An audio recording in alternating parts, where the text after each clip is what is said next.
And Kathy, I really appreciate your Skyping in and talking about your class and about how you got into technology and what it's doing for your school and how you relate to your administrators and all those great things. So let me start by saying, asking you a question about how did you get involved in technology and how long have you been doing it?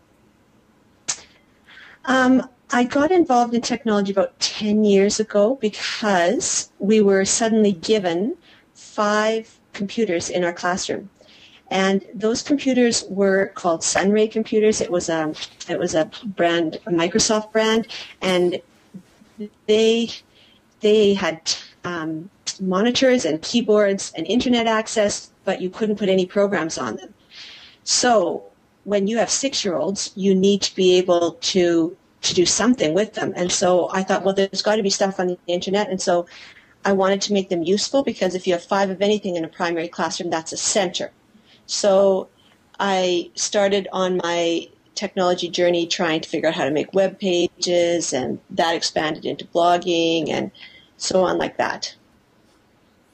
I was able to get some funding through the federal government at that time to get some professional development and to get some release time to work on things, and that was very helpful. And I just kept going from there. So we watched your first graders in action, and we saw them blogging, we saw them working on the internet, we saw them teaching us how to get on the internet and start their computers. We even learned about how we should be careful what we write and how we say it as well. How long, I mean, so you start with your first graders, what, in September? And what part of the year did we watch them? Well, that video is a compilation of a whole year, of what it takes the whole year. In fact, some of the voices were some of my kids from last year because I filmed a lot of it. I put a lot of it together in November, and a lot of my first graders weren't able to articulate it as I wanted it to be articulated yet. So I just borrowed some of my students that I had the year before and brought them into my room, and when we were doing the voice part. And the pictures are from all different years because we do the same basic things each year. How long have you been doing it? How many years have you been doing this? The blogging?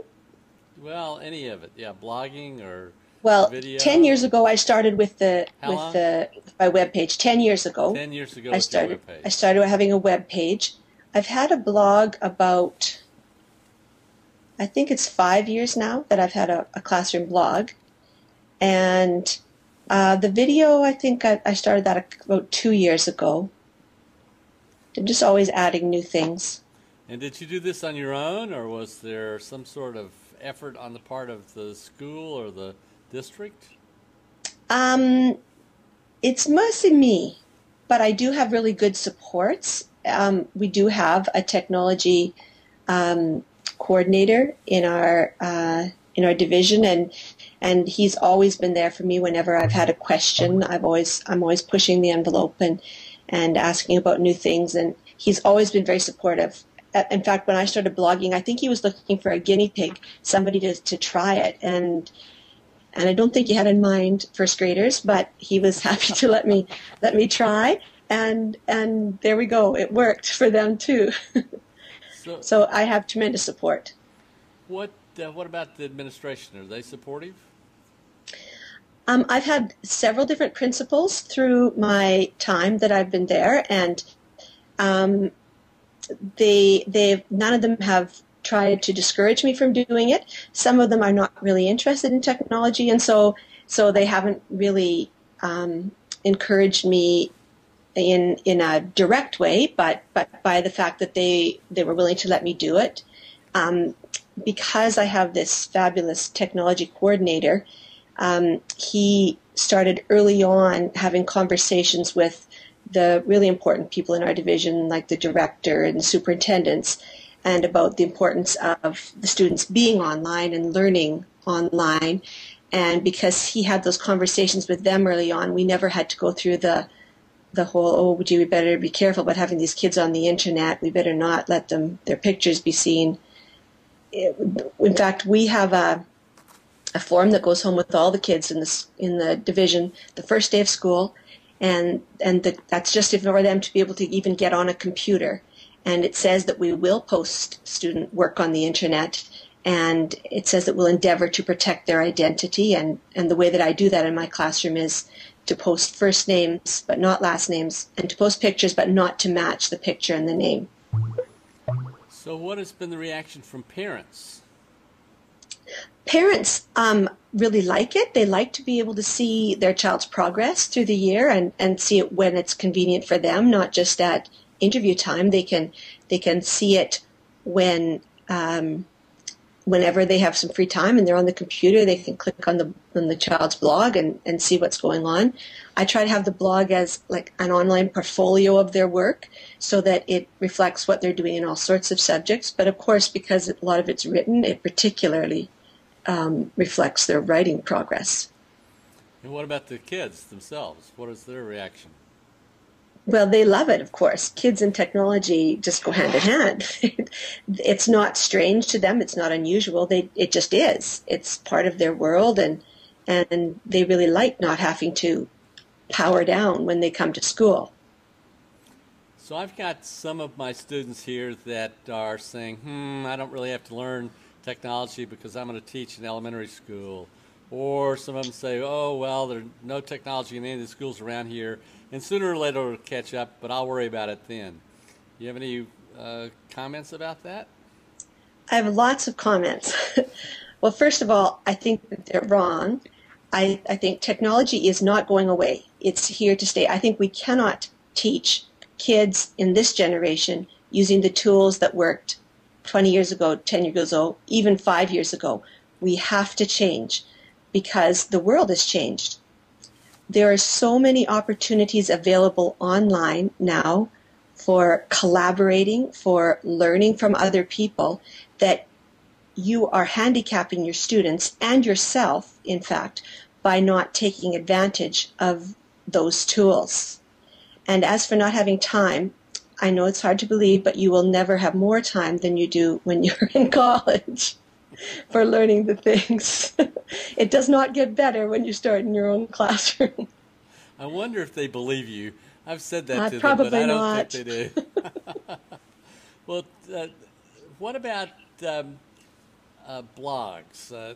What difference does it make in terms of students learning and their life?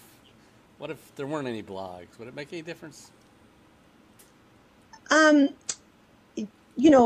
world would go on without blogs, I'm sure. We would find another tool. The things that I like about blogs that I can't find in pencil and paper is, one, an audience. Why would a child want to write on paper so that I can see it when they could write on their blog and the whole world can see it? And they know that lots of people are seeing it because the tool that I use, which is called Class Blogmeister, records the number of page reads that they've had. And so it's not uncommon for an article that my children write to have 100 or more page reads. That's very exciting when you're 6 years old to think that someone's coming to read that, which basically at this point in their writing is often only one sentence. I try for more, but that's very powerful to think that there's somebody who wants to see you, to see what you've written. And then not only can people see it, but people can comment back to you and tell you and comment about what you're writing. Besides the comments that your students have been leaving, my students also have blogging buddies at the University of Regina, which is about 40 miles down the road from us. And those students are required to comment on each of the blog entries that my students make this semester. And we also talk to them on Skype so that they feel like they know these students and they're supposed to talk about their writing and how they can improve their writing, and so they develop a relationship that way. We could not have that without the blog. They know that people from around the world come to see their blog because we have a cluster map on our blog, and it shows a red dot every time somebody from someplace comes to to read what we've written, they take those things for granted. They just think that's part of how the world is. And it is how it should be because it's possible for any student, not just for mine.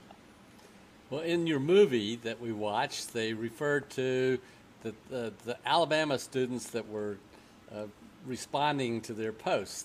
I suppose that was my class last semester. I'm not sure, but my guess Right, is... actually, there's two Alabama groups. There's you, and then there's there's a teacher in Gadsden that I think that's how you say it, and she has her first graders, and they made some videos last year about the alphabet letters and put it on a wiki that we also have. So they watch those videos, and we've also done Readers Theater via Skype with them a couple of times. So they're getting writing, and they're getting video, and they're getting audio lessons all in this one medium. What about other teachers in your school? Anybody adopted your techniques or approaches? Or The other grade 1 teacher is very interested in ways to use technology, and he has been doing a lot of things. They have a blog, and they have buddies in other parts of the world, and he's been using Skype, and so yes, he is. Of course, some teachers don't want to change. They think that the way that they've always done it is fine, and it's always worked, so they don't want to change. So I would say that they're at different places along that journey. Some are doing it much more so than others, and we all are different and have different priorities and things we believe. There's nothing I can do about that. one of the things that I've asked my students to think about all semester long are really two questions. One, does every teacher have to be technologically literate? And no, when asked directly, about 95% say yes and 5% say no. When given specific situations, they tend to back away from that requirement. And then the second question is, what do we mean by technological literacy? And most of the students come in thinking that that means a little bit of database, a little bit of spreadsheet, a little bit of presentation bit, and a little bit of word processing. They find out, in this class at least, that that doesn't get you anywhere. But can you comment on those two questions? Let's take the first one first. Do you think every teacher ought to be technologically literate, undefined, what we mean by that? Absolutely.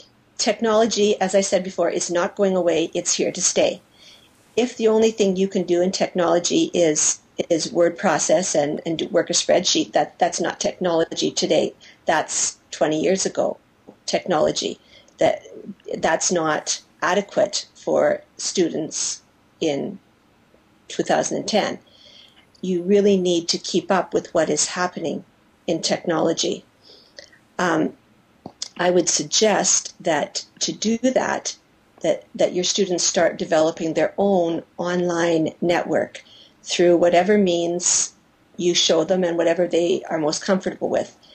I belong to several NINGs, which are one way that people are comfortable with exploring new ideas. I'm on Twitter, which for me is a huge tool for finding resources and building a network of people who are interested in the same things that I am and that will help me out and show me, point me to things that can help me in my learning, because really that's what it's all about, is that we have to keep learning. There's all sorts of, and some people are huge bloggers, and that's how they learn. People come to their blog and comment, and there's a variety of ways, but you have to find a way that works for you and a way that you can keep in touch with what's happening in technology.